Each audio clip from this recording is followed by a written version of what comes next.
Okay, so my name is Signe Steers and I live in Sydney, Australia. I get asked this a lot at work, and it's not like anyone else's story where they had a family member or something who had a hearing impairment. I actually did astronomy and astrophysics first, and at that point my dream was to go and work for NASA. And then my father got sick and the thought of leaving the country lost its appeal, and I looked into other degrees that needed a high GPA because I was doing quite well, and a Bachelor of Speech and Hearing Science was there, and that looked quite interesting to me. So I began that degree, and it fed straight into the Masters of Audiology here in Australia as well, and done it ever since.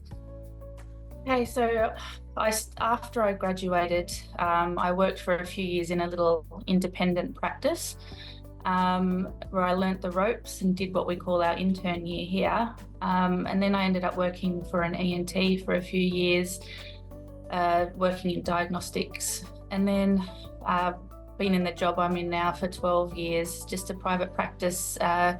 Auditory processing disorders are a big part of my job here, but it's a very varied practice. We see from 6 months old to 104 years old.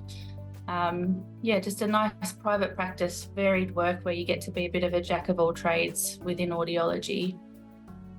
So 9 years ago I had our first baby, and since then I've been a part-time audiologist, obviously full-time mum, but I've been working part-time since I had our first and then our second baby. And I think I got to a point where I kind of was feeling a bit disjointed between the both, and maybe was feeling a bit lost in who I was and what I was when I wasn't a mum. And so I broached this topic with my husband for a few years, but never really jumped on it. And it got to a point where our youngest was about to turn 5, and my husband encouraged me and said, why don't you just take the leap? You've spoken about this. It's going to renew your passion. You can do it. And so he helped fill out all the forms and the about me things that you need to do, and in went the form, and it was the best decision that I've made. My mental health improved, being a mum improved, being an audiologist improved. So it was a very, very good decision for me to just renew the passion that I had originally for audiology. That part was daunting. I think I hadn't, it had been 15 years since the Masters. I hadn't even done anything, and 12 years in this job, I hadn't written a resume or anything for a long time.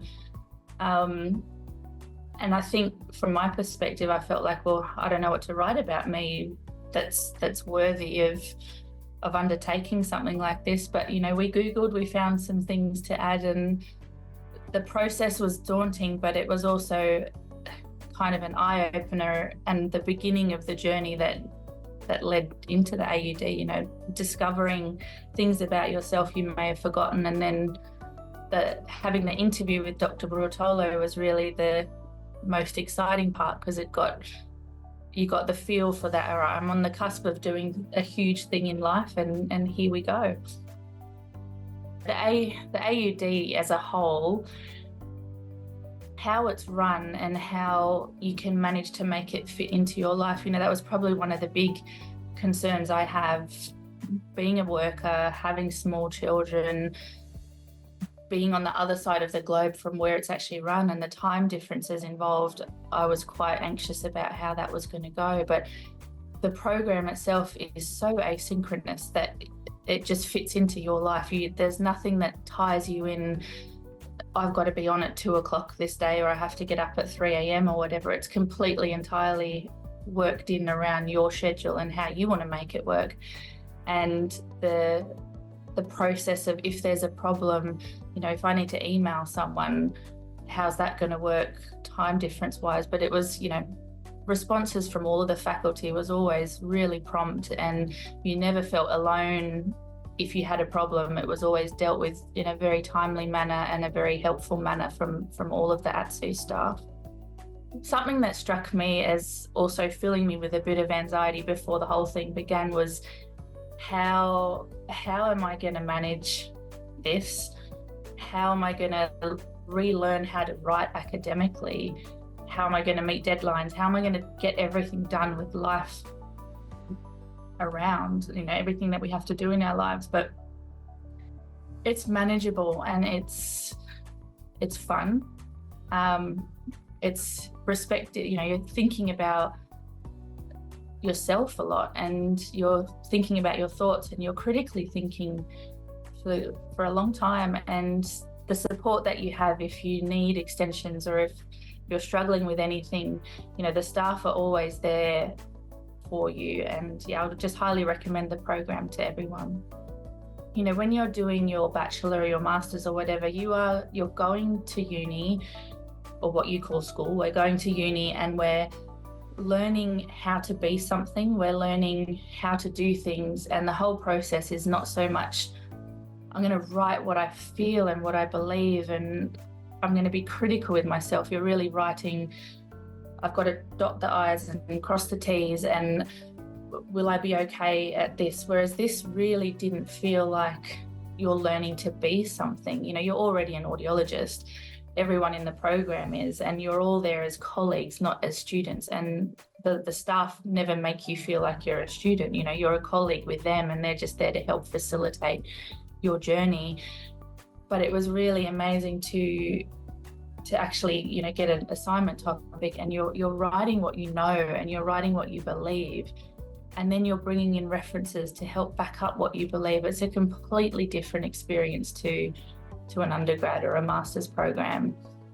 Because of that, you're almost in it against yourself rather than against anyone else. Having the global aspect of this AuD, I'd say, was probably hands down my favourite part. It really felt like a collaboration of great minds and opinions and experiences from all over the globe. In our cohort we had people from Botswana and people from Canada and New Zealand and Australia and America, and it was a really eye-opening experience to gain all of their perspectives and take their wisdom and their knowledge into my practice in Australia. The global aspect really was probably one of my favourite parts of the whole program. Oh, look, the AuD has, not only did it refuel my passion for audiology, but it has given me so much clinically. And I think, you get to that point where if you want to do something else, a PhD is the way most people traditionally go, but it's a very narrow way to go. We're working clinically. The clinical doctorate has enhanced pretty much every area of my practice and has given me a lot of knowledge that has come about since I last studied, especially just for one example, the pathologies class. There are so many new and different pathologies that we are aware of now, and that I wouldn't have been aware of without the AuD. And the whole program's really enriched most areas of my practice. I'd say if you were feeling like I was feeling, where you're sure there's more you can give your patients and there's more you can know about audiology, and you're feeling a bit stuck in the daily grind, then the AuD program is a fantastic way to broaden your horizons with the field of audiology and get that passion for why we do what we do. I miss it now. I'm feeling a little bit lost since it's all over. It really gave me a sense of purpose and exploration that made me feel really fulfilled. So I'll find another project to fill that void now, I think.